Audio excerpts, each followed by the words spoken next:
8 questions you need to ask yourself as an executive assistant. Are you asking these questions? Do you need to think about them? Yes, you need to think about them. What are these 8 questions?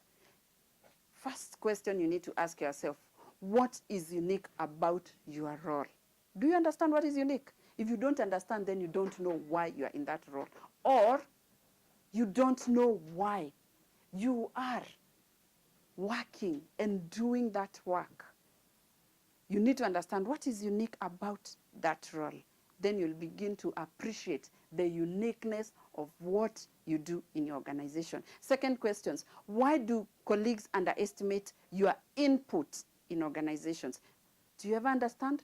Do you think about it? Why is it that they walk into the office and they think you have been doing a lot of nothing except sitting there and answering the phone? Is that true? Why do they have that perception? What can you do to change that? Maybe the next question that you need to ask yourself is, are you indispensable? Do you think that when they bring technology, it's going to replace you and you're going to go home? If you're not, what are you doing about it? If it's not, what is good about it? What are you doing about that? And in fact, as you sit in that office, one of the things that you need to ask yourself, are you very visible? Do people really realize you're in that organization?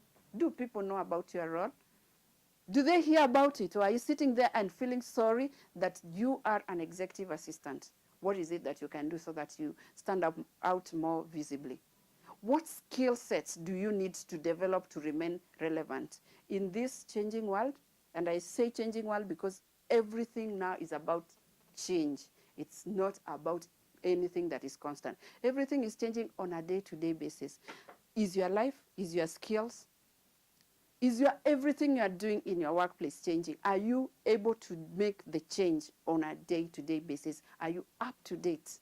Or are you waiting for the day they tell you pack and go, and then you just pack and you say, I'm so sorry, I didn't do this and that. It is time to start doing those things that you're afraid of doing. How will you become influential in the organization? Maybe you need to ask yourself, are you influential? If you're not, why? Who's stopping you? Is there anyone stopping you? No. What can you do to become influential? Are you expressing yourself creatively in your role? If you're not, why not? Who's stopping you? Remember, we are all unique and we can contribute into our organization by expressing ourselves creatively. What will you do to change that? How will you make sure that people can feel that you're expressing yourself creatively? It is important to think about it and to start doing something today. And right now, start doing something so that people can say, I'm expressing myself creatively. If you're not, then you're waiting for an extinction. And remember, when you get extinct, then you have nothing else to do, because it means you have never done anything else to develop and to move from where you were. You are still where you started. And how can you make contribution in your organization in a way that you connect to the world? Because they say one of the greatest ways of connecting into the world is contributing. What are you contributing to your organization? Are you contributing anything? Is the organization saying that your input is making us become more efficient, more faster? It is able to make us deliver quickly.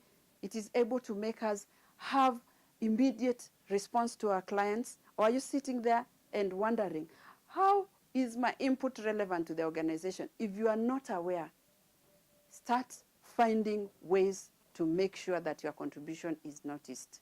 Make sure that you are happy that you have contributed and you have left a legacy when you leave the organization.